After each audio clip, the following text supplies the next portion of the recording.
अग्निदेव, आग का रक्षक या अकेला योद्धा। बहुत समय पहले की बात है, जब इंसान और प्रकृति के बीच एक गहरा रिश्ता हुआ करता था। एक गांव था, धर्मगढ़। ऊंचे बर्फीले पहाड़ों, गहरे जंगलों और विशाल मैदानों से घिरा यह गांव खूबसूरत था, लेकिन एक डर हर दिल में बैठा था। ड्रैगन अग्निदेव का डर। कहते थे कि उस पहाड़ के पार एक भयानक लाल रंग का ड्रैगन रहता है, जिसकी दहाड़ से पेड़ गिरते हैं और जिसकी सांसों से ज्वालामुखी जाग जाते हैं। कोई उसका नाम लेना भी पसंद नहीं करता था, लेकिन किसी को असलियत नहीं पता थी। वो ड्रैगन अकेला था। बचपन से ही अग्निदेव को इंसानों से दूर रखा गया था, क्योंकि उसमें आग उगलने की शक्ति थी। इंसान उसे राक्षस समझते थे, जबकि उसका दिल तो नन्हे बच्चे जैसा मासूम था। वो हर रात चुपके से गांव को देखता था। बच्चे खेलते, लोग हंसते, मां बच्चों को सुलाती। अग्निदेव को भी परिवार चाहिए था, लेकिन आग से जलने का डर लोगों को नजदीक नहीं आने देता था। अगर आप इस कहानी से जुड़ रहे हो तो अभी वीडियो को लाइक करो और चैनल को सब्सक्राइब कर लो, क्योंकि ऐसी कहानियां हर दिन नहीं मिलती। अर्जुन का मिलना। धर्मगढ़ में ही रहता था एक नन्हा बच्चा अर्जुन, जिसकी उम्र तो छोटी थी, लेकिन सोच बहुत बड़ी। वो अक्सर पूछता, ड्रैगन बुरा क्यों होता है, पर कोई जवाब नहीं देता। एक दिन अर्जुन जंगल में खेलते हुए खो गया। भटकते भटकते वो उस पहाड़ तक पहुंच गया जहां कोई जाने की हिम्मत नहीं करता था।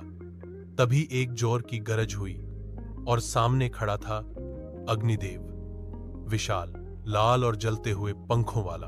अर्जुन डरा, लेकिन भागा नहीं। क्या तुम मुझे खा जाओगे? अर्जुन ने मासूमियत से पूछा। अग्निदेव चौंका। पहली बार किसी ने उससे सवाल किया था।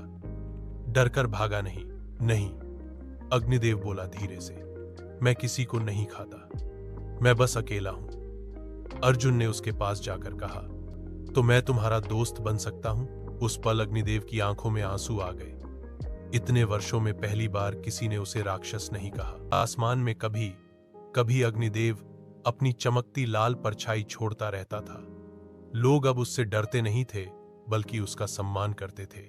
अगर आप भी ऐसी दिल को छूने वाली कहानियां सुनना पसंद करते हो तो अभी चैनल को सब्सक्राइब कर लो, क्योंकि असली रोमांच अभी बाकी है। अर्जुन अब बड़ा हो रहा था।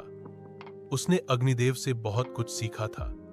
उड़ना, साहस और सबसे जरूरी बात, किसी को उसकी शक्ल से नहीं आंकना। लेकिन जैसा कि हर कहानी में होता है, सुकून ज्यादा दिन नहीं टिकता।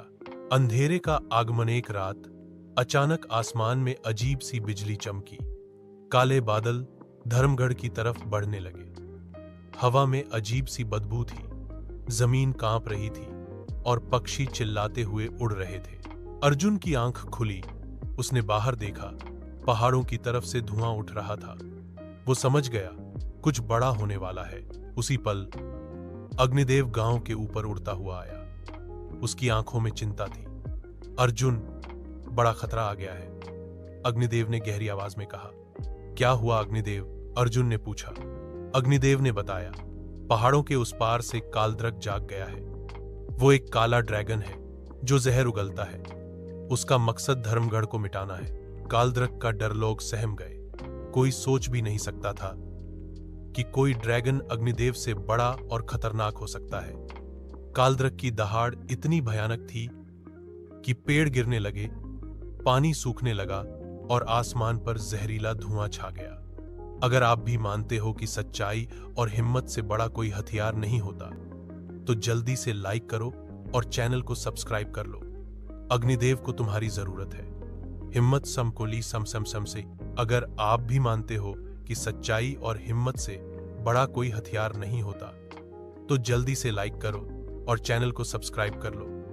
अग्निदेव को तुम्हारी जरूरत है। यह जंग की शुरुआत अग्निदेव ने अर्जुन को अपनी पीठ पर बैठाया और दोनों उड़ते हुए पहाड़ों की तरफ निकल पड़े। ऊपर जाकर उन्होंने देखा, पूरा आकाश काले बादलों से ढक चुका था। हवा में जहर फैल रहा था। धरती सूख रही थी। जानवर छुप गए थे। कालद्रक एक विशाल, डरावना काला ड्रैगन था। उसकी आंखें खून की तरह लाल थीं और उसके पंखों से धुआं निकल रहा था। धर्मगढ़ मेरी ताकत के सामने टिक नहीं सकता। कालद्रक गरजा। अग्निदेव ने आग उगलकर उस पर हमला किया, लेकिन कालद्रक ने जहर से उसकी आग बुझा दी। अर्जुन और अग्निदेव को समझ आ गया, ये लड़ाई आसान नहीं। एच योजना और हिम्मत। अर्जुन ने हिम्मत नहीं हारी। उसने गांव लौटकर सबको इकट्ठा किया। हम मिलकर लड़ेंगे, सिर्फ अग्निदेव पर निर्भर नहीं रह सकते। गांव की रक्षा हम सबकी जिम्मेदारी है। गांव वालों ने मिलकर जहरीले धुएं को हटाने के लिए बड़े बड़े पंखे, पानी की नालियां और पत्थरों से रुकावटें बनाई। अग्निदेव ने जमीन से गर्म पत्थर निकालकर तैयार कर दिए। अंतिम लड़ाई। अंततः अग्निदेव ने जमीन की सारी गर्मी और ताकत